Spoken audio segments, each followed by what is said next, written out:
para dar boas-vindas, nós estamos evitando contato próximo, né?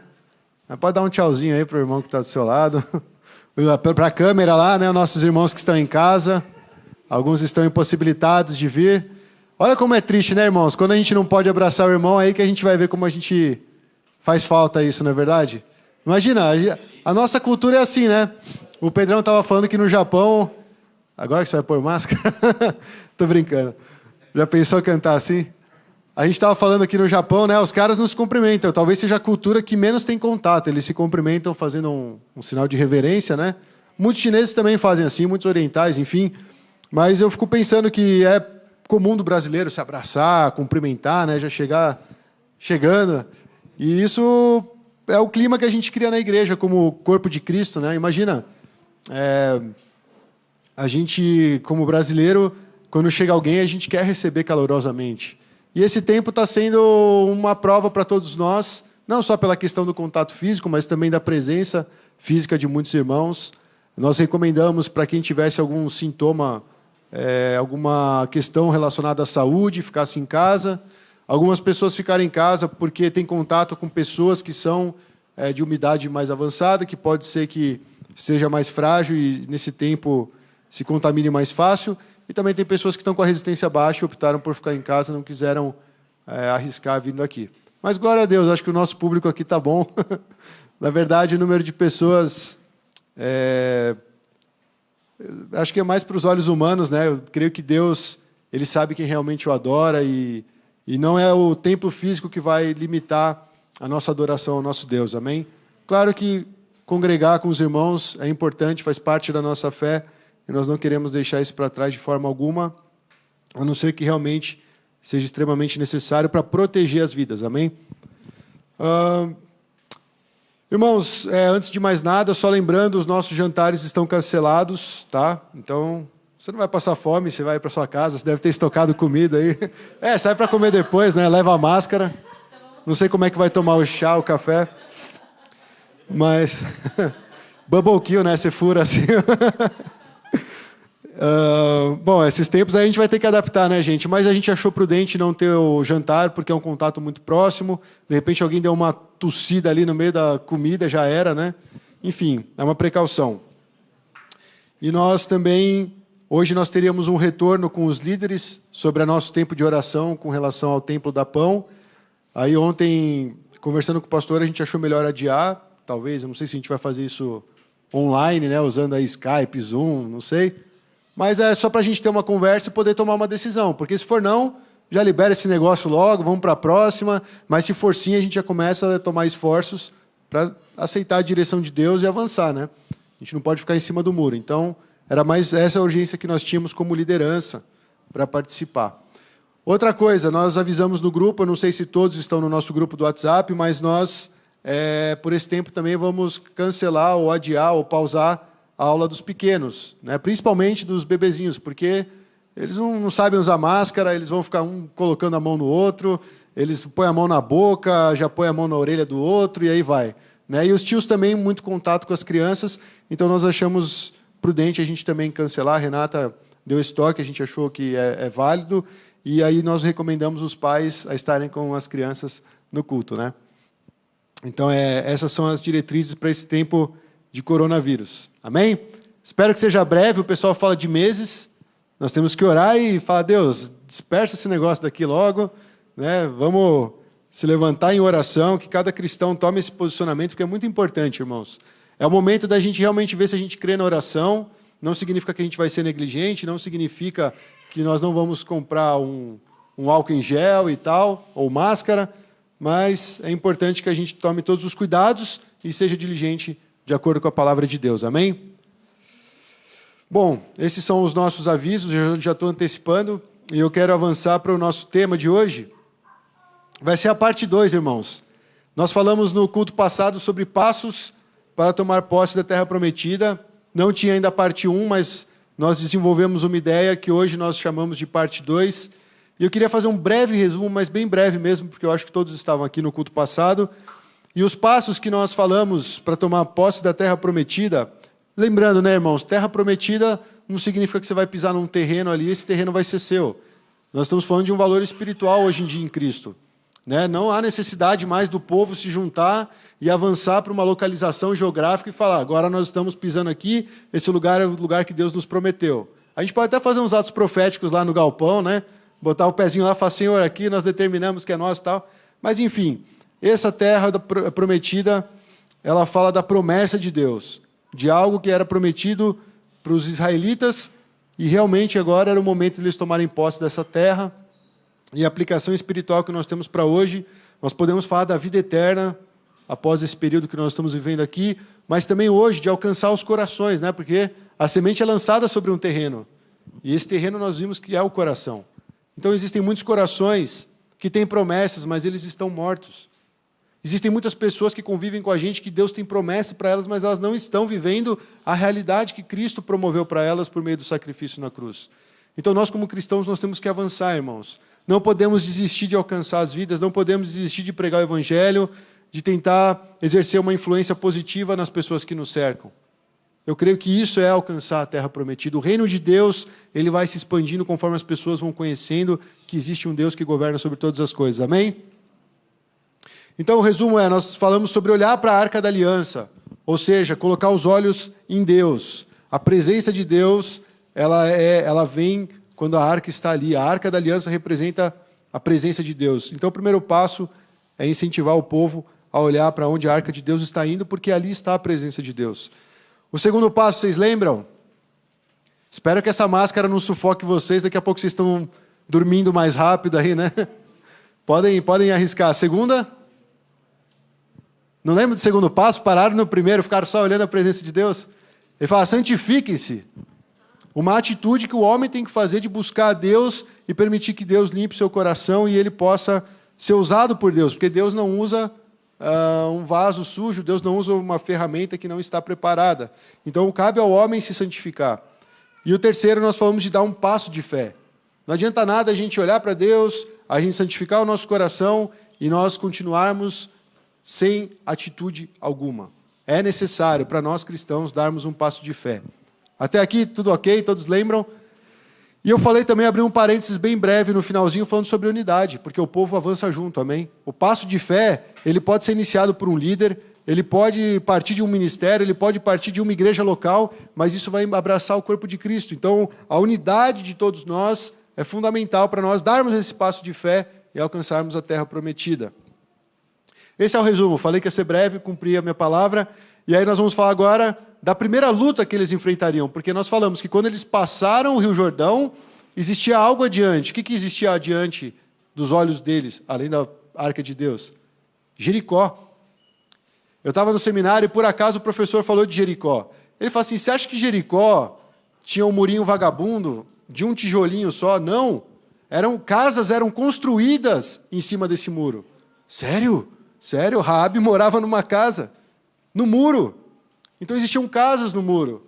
Ou ela morava numa casa super estreita, né, que você vai de frente e volta de ré, ou era uma casa realmente onde vivia ali uma família, até porque ela escondeu os espias, 2 espias, na casa dela. Então imagina, talvez igual nos nossos apartamentos aí, né, 50 metros quadrados, 30 metros quadrados, e ali existia uma casa em cima do muro.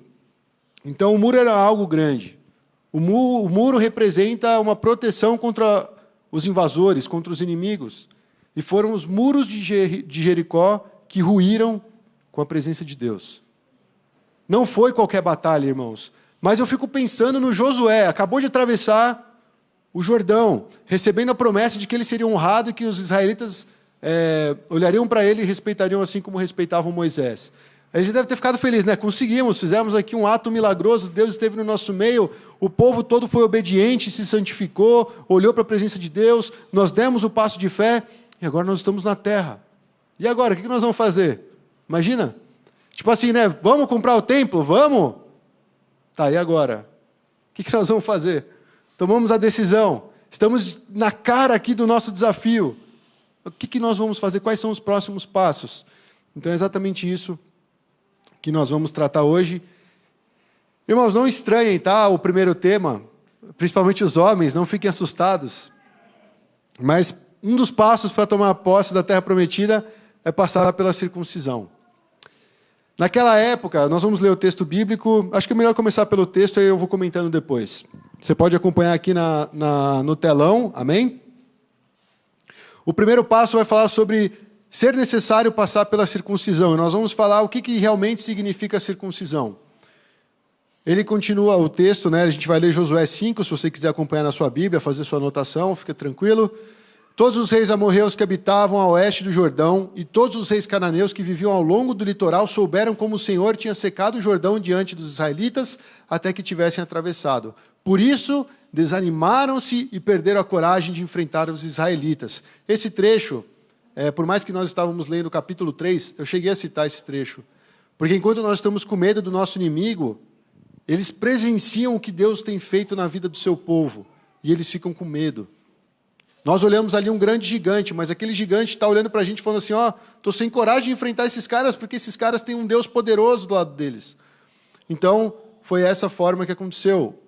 Todos esses reis, todos esses povos começaram a ficar com medo dos israelitas. E naquela ocasião, o Senhor disse a Josué, Deus já estava falando com Josué, faça facas de pedra e circuncide os israelitas de novo. Josué fez facas de pedra e circuncidou os israelitas em Gibeate Aralote. Ele fez isso porque todos os homens aptos para a guerra morreram no deserto depois de terem saído do Egito. Todos os que saíram haviam sido circuncidados, mas todos os que nasceram no deserto, no caminho, depois da saída do Egito, não passaram pela circuncisão. Irmãos, aqui a gente tem uma coisa muito séria. Eles estão diante do seu maior desafio, o seu primeiro desafio da Terra Prometida. E ali você vê que tem o quê? Só jovem. Pessoas que não eram experimentadas na guerra. Todos os guerreiros morreram ali no deserto, aqueles que tinham sido circuncidados. E essa turma, eles não tinham guardado esse símbolo, esse sinal. Então, é uma tensão que Josué vai ter que lidar.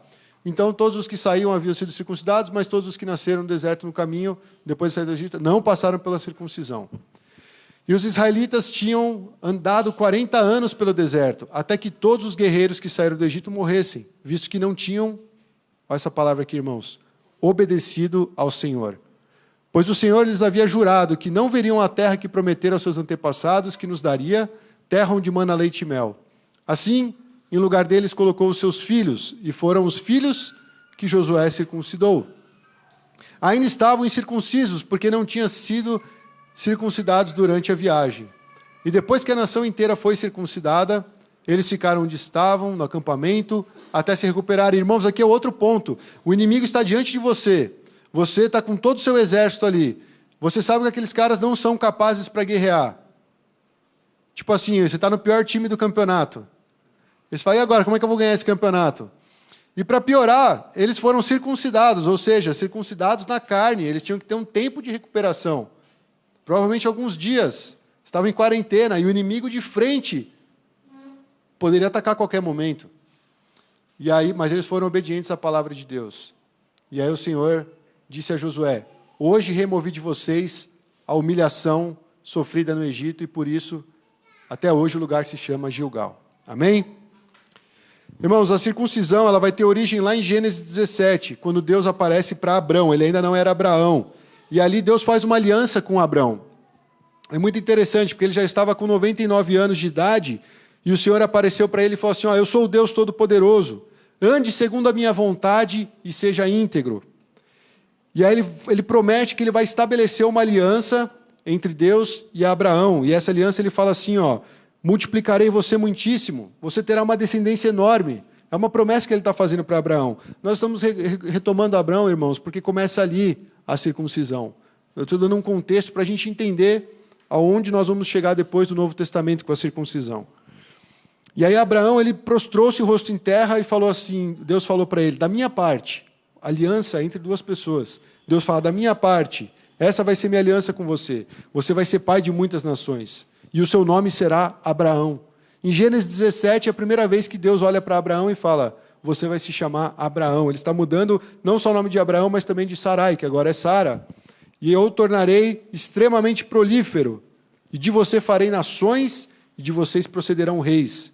Estabelecerei minha aliança como aliança eterna entre mim e você e os seus futuros descendentes, para ser o seu Deus e o Deus dos seus descendentes. Irmãos, essa aplicação é linda para a nossa vida.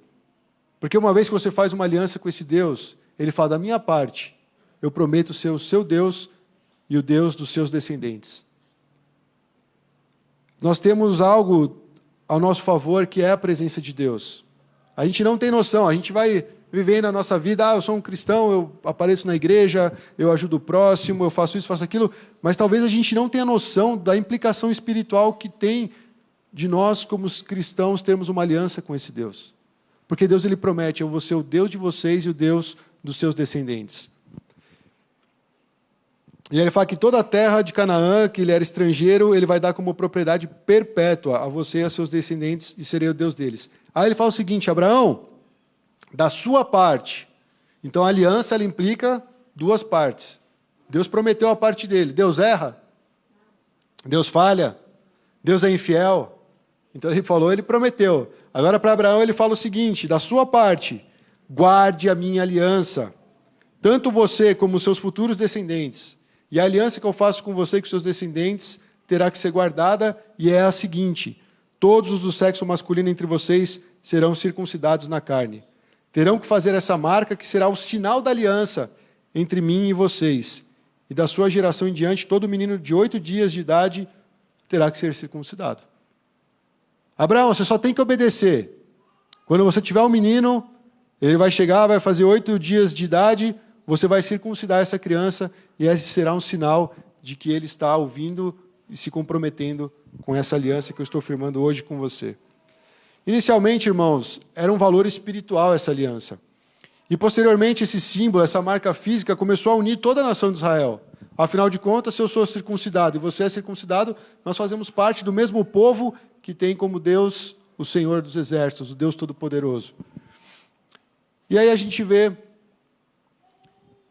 o propósito de Deus de ter falado para Josué, faça a circuncisão em todo esse povo. Versículo 9, ele vai falar, depois que a nação inteira foi circuncidada, eles ficaram onde estavam no acampamento até se recuperarem. E o Senhor disse a Josué, hoje removi de vocês a humilhação sofrida no Egito.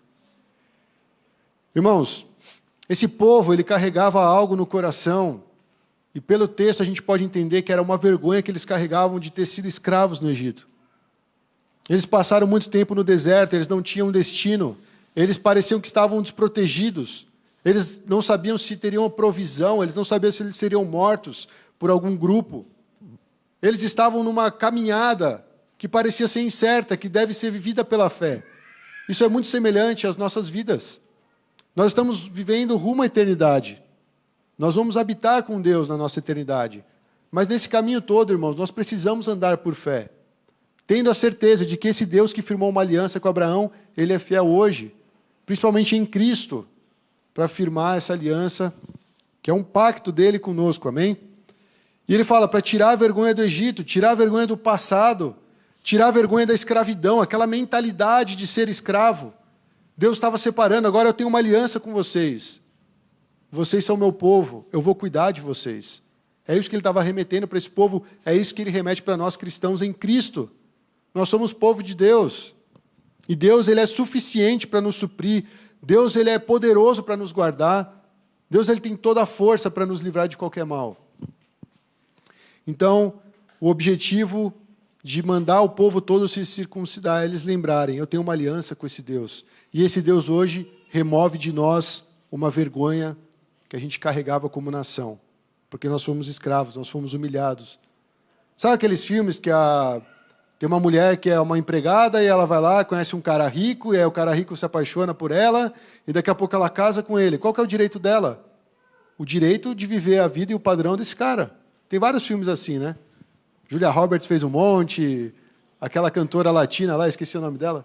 Jennifer Lopez fez 10, todos os filmes da carreira dela são assim, né? É o mesmo roteiro, só muda o cara. Mas, enfim, é para mostrar a questão da aliança. Se eu vou me aliançar com uma pessoa, eu vou andar ombro a ombro com ela. Eu vou ter uma parceria, e Deus fala, uma parceria eterna. Então nós estamos assim, irmãos, nessa aliança com esse Deus. E aí eu quero lembrar alguma outra questão. A circuncisão, ela antecede Moisés. Nós acabamos de ler aqui alguns trechos sobre Abraão. O problema é que os judeus, eles começaram a olhar muito para a lei, eles começaram a olhar muito para Moisés, e eles esqueceram que essa circuncisão vinha antes dos tempos de Moisés. A gente vai ver que os judeus, no tempo de Jesus, esqueceram de fazer essa associação com Abraão, ou com Abraão. Você vai ver lá em Atos 15, quando a igreja já está avançando, a igreja está se formando, acontece o seguinte, alguns homens desceram da Judéia para Antioquia e passaram a ensinar os irmãos: se vocês não forem circuncidados conforme os costumes ensinados por Moisés, não poderão ser salvos.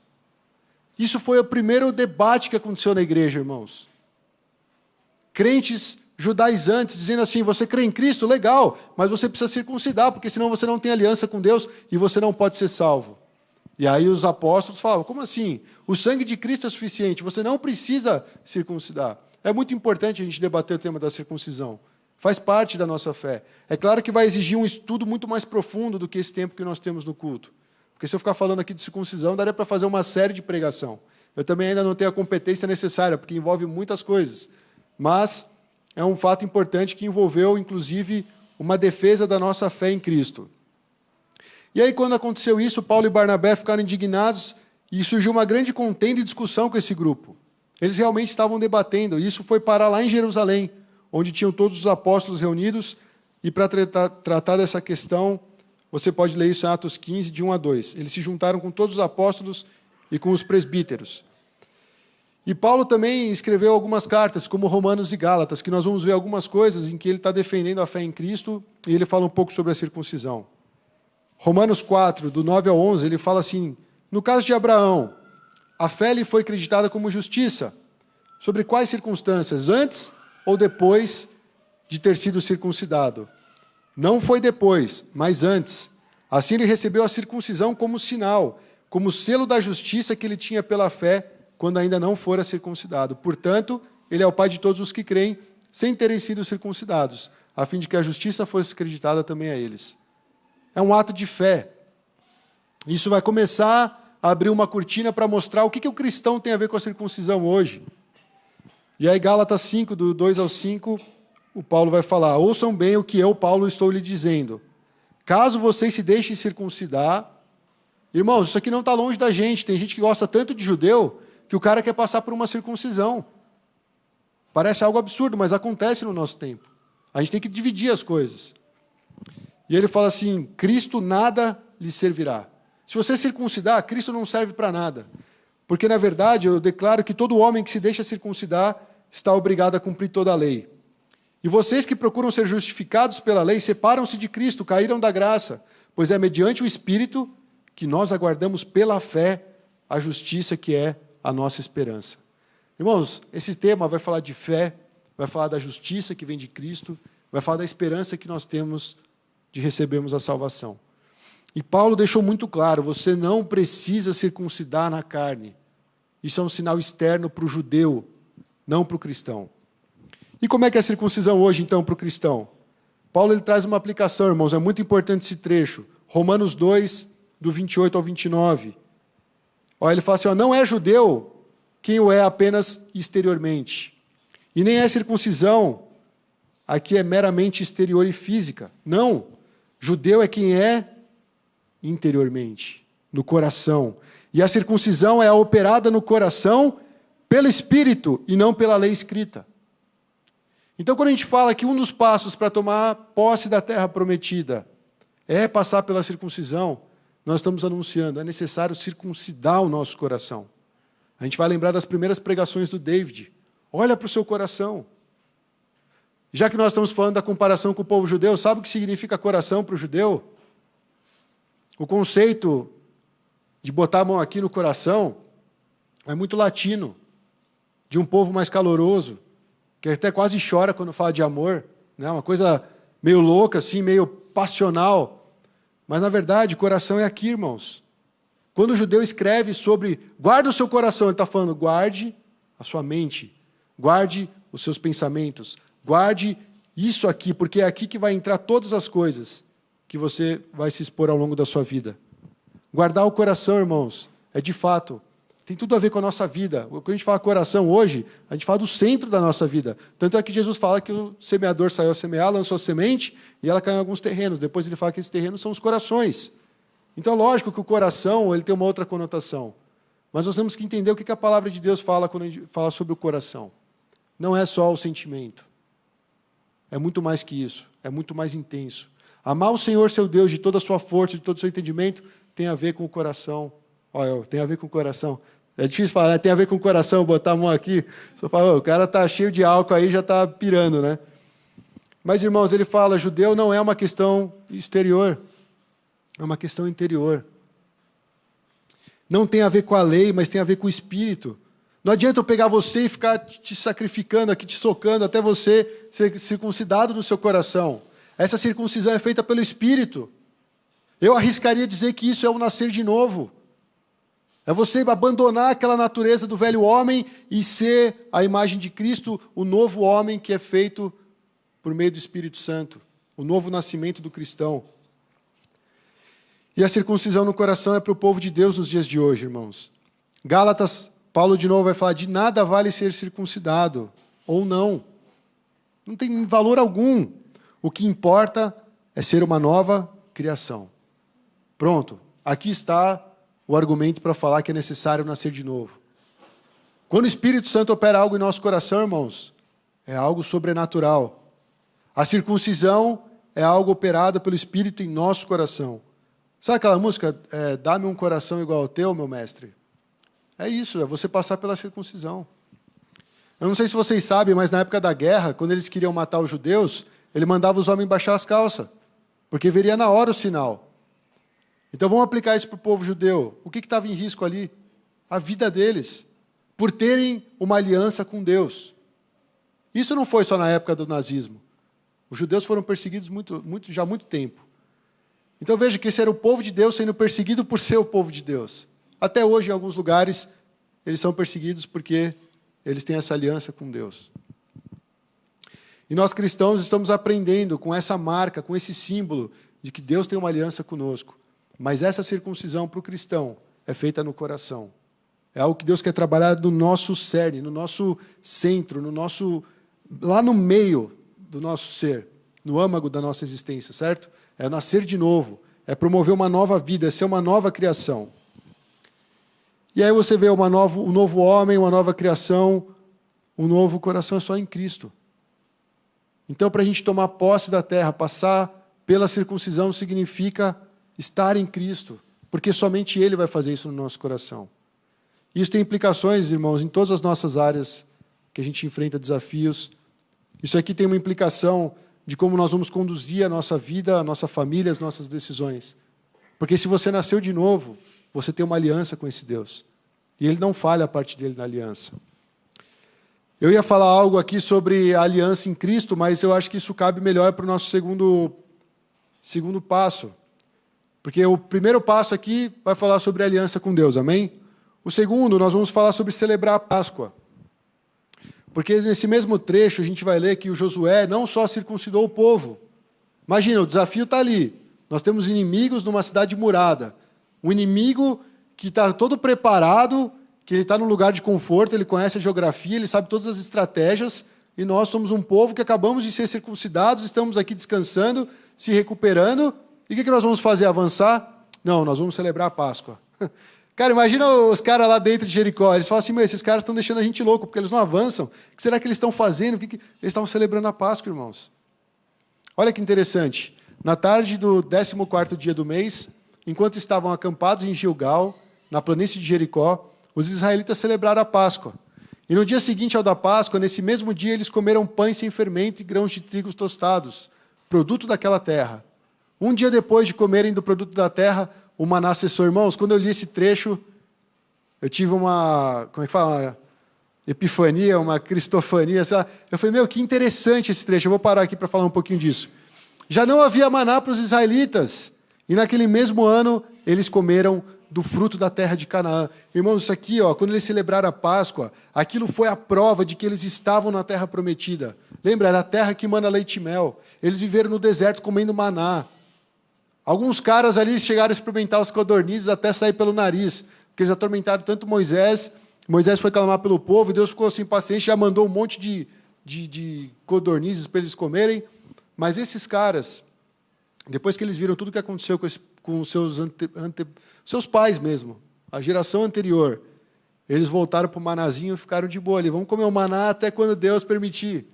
E aqui eles vão lá e, celebrando a Páscoa, eles comem do fruto daquela terra. A cidade murada de Jericó estava diante deles, mas eles pararam, mesmo se recuperando da circuncisão, e o povo celebrou a Páscoa. A gente tem que lembrar que Páscoa, irmãos, tem um símbolo muito importante para o povo judeu. Era uma ordenança eterna para toda a geração dos judeus. E deveria ser feito durante cada geração. E mesmo diante dessa ameaça de morte, eles estavam celebrando a Páscoa. Sabe por quê? Para lembrar que é Deus que os salva. Ah, por que eu tenho que ir no culto sendo que está tendo coronavírus? Cara, você vem aqui não porque a gente está obrigando, não porque você foi arrastado, mas porque você sabe que é Deus quem te salva. A Lala um dia ficou irritada na empresa dela, que só falavam de coronavírus. Ela falou assim, se tiver que morrer, nós vamos morrer. Aí, ó, pum, morreu um. Vai com Deus. E uma hora eu cheguei a pensar isso também. Eu falei, Isa, vamos orar por essa questão. E eu peguei a Isa e a gente foi orar junto. E eu falei, Deus, a gente quer se proteger tanto. Sabe aquela passagem que fala, não tenho a minha vida preciosa demais para mim, contanto que eu vá e complete a carreira que me está proposta, contanto que eu consiga proclamar Cristo, consiga viver o ministério que Deus me deu, consiga ter minha vida refletindo Cristo. É isso que importa para nós cristãos. Hoje em dia o cristão se apega muito. Ele não quer circuncidar o coração, ele não quer se separar para santificar. Irmãos, nós temos Cristo do nosso lado. Não estou dizendo que você é imune ao coronavírus, não estou igual aquela igreja, né, que prometeu imunizar as pessoas contra o coronavírus. É só assinar um cheque, se quiser eu oro. Não, cara, não existe isso. Não existe isso. Deus não promete isso. Mas Ele fala que mesmo que venha a peste, mesmo que venham guerras, mesmo que venha a fome, tudo posso naquilo que me fortalece. Qual é a fonte da sua esperança? Da onde vem a sua força? Em quem você tem crido? Na máscara? A máscara pode ser um jeito de proteger ou não, né? Depende de como você usa. Mas, irmãos, a nossa salvação vem desse Deus. Imagina, a gente tem que olhar para esse povo e pensar, eles estavam circuncidados, se recuperando diante de um grande inimigo, e eles resolvem celebrar a Páscoa. A Páscoa, que se você olhar para trás, o que eles fizeram? Foi a última celebração deles no Egito. Antes de vir uma peste lá, e aniquilar todos os primogênitos. Agora uma pergunta, os primogênitos dos israelitas morreram ou não? Porque eles são bons? Não, porque tinha o sangue do cordeiro nos umbrais das portas. Foi exatamente essa oração que eu fiz com a Isa. Senhor, nós temos a marca do sangue de Cristo, para nos proteger de todo e qualquer mal. Então a gente não quer temer esse pavor repentino que está andando aí fora, mas nós queremos continuar te servindo. Não importa se aqui no templo ou fora, mas nós queremos continuar adorando o nosso Deus. Não adorando o medo, não adorando a falta de papel higiênico no mercado. Por isso que eu falei, o que me assusta mais não é o coronavírus, são as atitudes das pessoas. Porque todo mundo fala de amar o próximo, mas hoje em dia ninguém lembrou do próximo. Sabe qual foi a primeira coisa, quando começou a sair a notícia de que estava se espalhando o vírus pelo Brasil? A primeira coisa que me veio na mente, e a população de rua? Aí eu falei com o tio e ele falou assim, mano, esses caras estão melhor que a gente, eles têm resistência a tudo, né? Realmente, eles se expõem de uma forma que eu acho que eles têm que ser estudados. Mas eu comecei a pensar, eu falei, cara, essa pessoal é carente, esse pessoal não tem condições. Se atingir um, vai pegar 30 mil. É grave. Mas é muito melhor eu pegar a minha familhinha, esconder ela no meu bunker pessoal e comprar um monte de coisa, porque eu tenho dinheiro, e me estocar aqui e ficar aqui. Belo cristão, irmão. Olha para a necessidade do próximo. Não estou dizendo que você vai lá abraçar todo mundo. Mas o que você pode fazer para aliviar essa situação? Como cristão, nós realmente celebramos essa Páscoa. O Cristo, o Cordeiro, morreu por nós. O sangue dele nos cura de todo mal. O sangue dele nos protege de todo malefício. O sangue dele realmente nos livra da maldição do pecado. É esse Cristo que a gente crê, irmãos? Ou a Páscoa para a gente é quando chega abril, a gente come um monte de ovo de Páscoa. O judeu aqui estava fazendo assim, ó, lembra lá no Egito, que nós tivemos que juntar tudo às pressas, e comer um pão sem fermento e sair correndo, porque já era hora de nós nos livrarmos desse jugo de escravidão. E isso só foi feito porque nós tínhamos um sangue no umbral das nossas portas. Deus nos protegendo. E eles avançaram. E eles chegam na terra prometida, pisaram na terra prometida, primeira coisa, circuncisão, uma aliança com Deus. Segunda coisa, vamos celebrar a Páscoa, porque foi o Deus que nos salvou. Se não fosse Deus, nós não estaríamos aqui. Esse é o nosso Deus, irmãos. Não é historinha para você olhar e falar, nossa, que legal o povo judeu. Tem que falar, que legal o povo cristão, porque a nossa Páscoa é Cristo. Então, mesmo diante da ameaça de morte, eles celebraram a Páscoa.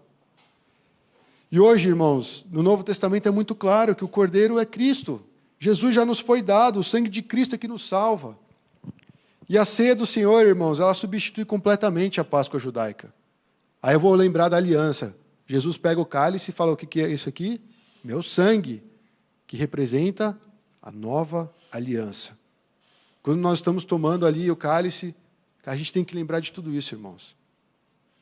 Nós poderíamos ter morrido, mas Cristo nos livrou. Nós poderíamos estar condenados, mas Cristo nos libertou. Nós estaríamos oprimidos, mas Cristo nos deu liberdade. Nos libertou. E é uma curiosidade sobre o maná, irmãos, que eu estava falando quando eu li esse trecho. O maná de Deus sustentou o povo até aqui. Deus foi fiel naquilo que Ele prometeu. Ele deu o maná, alguns reclamaram, outros quiseram estocar demais. Ele falou, não é assim que funciona não, vocês vão me seguir à risca. Se você quiser no último dia lá colher bastante... Não, na verdade não, no último dia você tinha que colher o dobro, porque no sábado não poderia trabalhar, então você teria uma reserva. Mas nos outros dias, se você colhesse demais, ele começava a cheirar ruim, ficava podre e não dava para comer. Sabe por que Deus fez isso?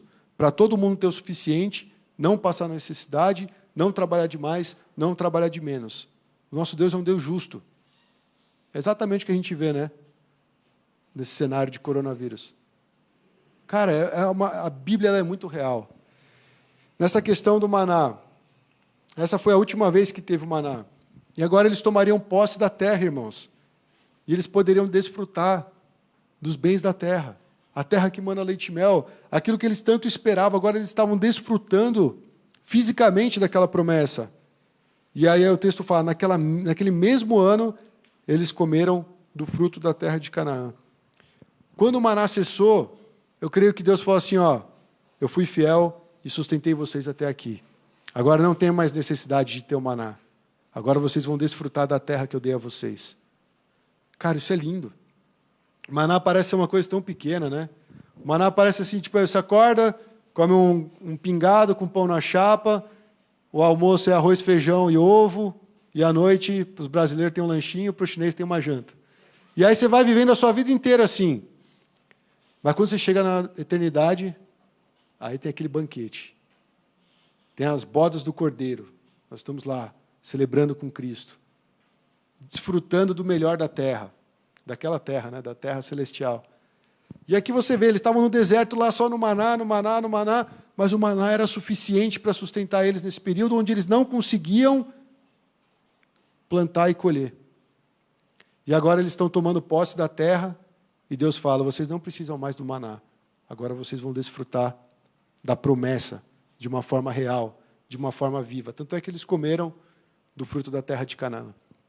Essa primeira geração, irmãos, que entrou na terra, foi muito especial. Foi especial porque eles não seguiram os seus antecessores, que morreram no deserto. Eles obedeceram Deus.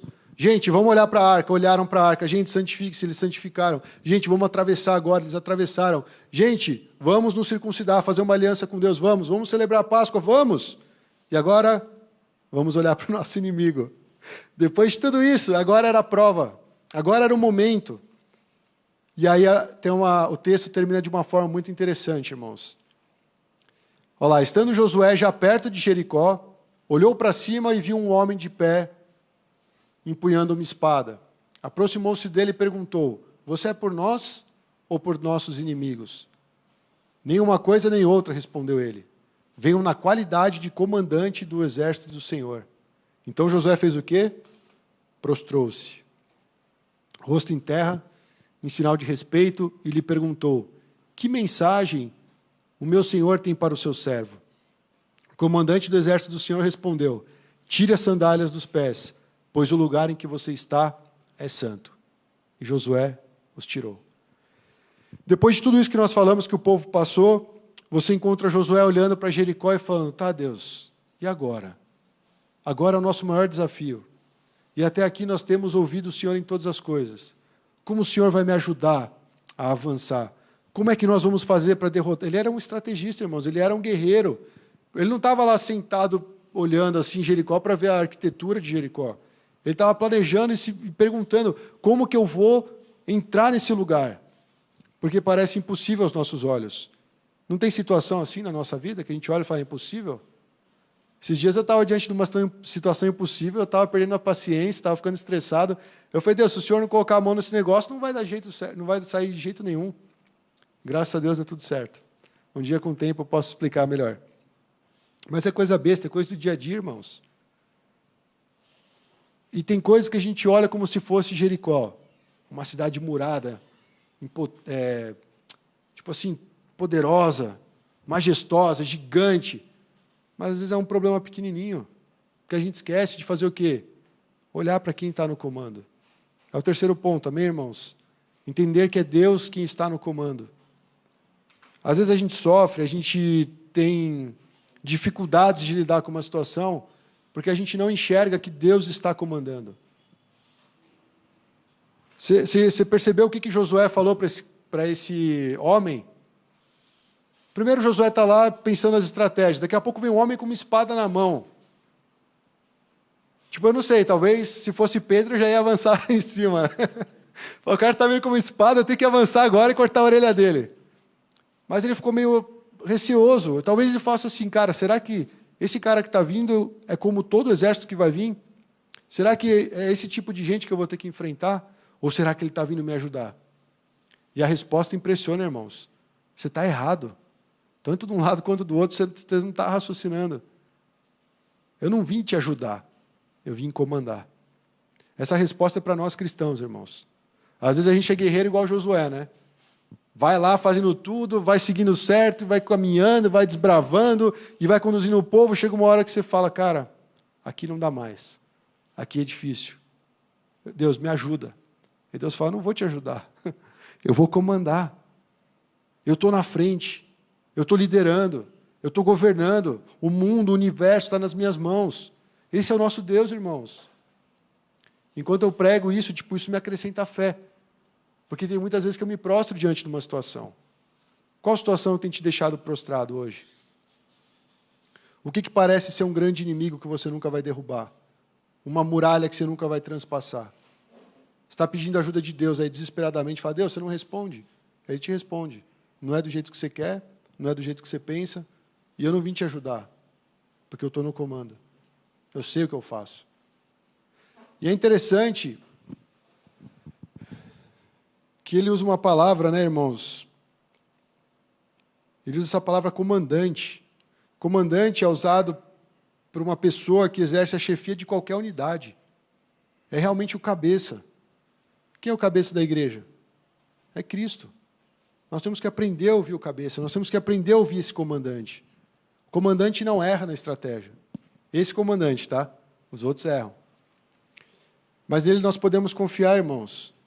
Ele é o cabeça, ele é o principal, ele é o fundamental, ele é a única coisa que nós precisamos é aprender a ouvir essa voz, porque ele vem para nos liderar. E qual implicação tem isso nas nossas vidas de oração? O que isso pode implicar, sei lá, na nossa postura diante dos desafios? Realmente confiar no comandante, confiar no cabeça, confiar em Cristo. E aí é interessante porque quando ele se apresenta dessa forma, aí Josué falou assim, qual é a mensagem que o Senhor tem para o seu servo? Primeiro, Josué já se colocou no lugar dele, entendeu? Eu sou um servo. Eu estou aqui para obedecer aquilo que você falar. Mas qual mensagem você traz? Não é o que a gente fala, Deus, fala comigo. Aí ele fala assim, ó, tira as sandálias dos pés, pois o lugar em que você está é santo. Quem está na presença de Deus? Essa é a atitude. Tirar as sandálias, se prostrar. Às vezes a gente quer que Deus resolva muitas coisas. Às vezes a gente acha que Deus é aquele que a gente ora, ora, ora e Ele vai dar aquilo que a gente quer. Mas aqui você vê submissão. Aqui você vê um Josué que estava diante do inimigo, se desarmando, tirando as sandálias, ficando descalço, ficando, não é sensível, mas ficando vulnerável. Exatamente, vulnerável. Às vezes a gente não é vulnerável na presença de Deus, a gente vai armado, a gente vai mais na condição de Jericó, tudo murado, mas a gente não permite o nosso coração ser exposto. Talvez porque a gente queira evitar a circuncisão. Talvez porque a gente ainda não entendeu que Ele foi sacrificado por nós, e Ele que nos salva. Ou talvez por não entender que Ele está comandando a nossa vida. E eu acho esse trecho muito relevante para hoje. Quem está governando a sua vida, irmãos? Quem está direcionando o seu caminho? Quem está te dando as estratégias? Será que você está esperando um passo a passo? Qual é a mensagem que o Senhor tem para mim? A mensagem é: você está na minha presença. Eu sou santo. Quando a gente encontra com a santidade de Deus, irmãos, a gente é transformado. Josué não ficou mais preocupado com a estratégia. Josué não ficou preocupado se o exército dele não era competente para combater. Mas ele olhou e falou: agora eu sei quem está do meu lado. E cabe a mim obedecer essa voz. Então, irmãos, diante de tudo que a gente tem vivido, dos desafios pessoais, nos desafios como igreja, nos desafios com esse vírus por aí, quando nós orarmos, nós temos que orar com essa consciência, que o nosso Deus, Ele governa, Ele é soberano, Ele é poderoso, Ele tem todo o poder, todo o universo está nas mãos dEle. Então isso faz a gente descansar, não ficar pirando em como vai ser a nossa estratégia, porque Ele fala: eu estou aqui para comandar. O nosso papel, quando alguém comanda, é obedecer. E foi o que Josué fez. Minha oração hoje, irmãos, é para que a gente encontre com essa presença preciosa de Cristo. Somente a presença de Deus pode trazer paz para o nosso coração. Somente a presença de Jesus vai confirmar que Ele morreu por mim e por você e Ele perdoou os nossos pecados, para nos dar uma nova vida. E essa aliança com Deus, ela vai afirmar que nós somos uma nova criatura. Você não precisa se circuncidar na carne, mas você precisa deixar o Espírito promover essa circuncisão no coração. Amém?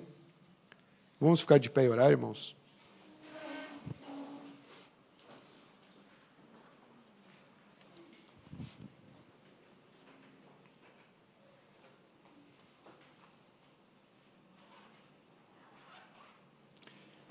Eu quero convidar cada um a orar ao Senhor, que você se achegue diante da presença de Deus,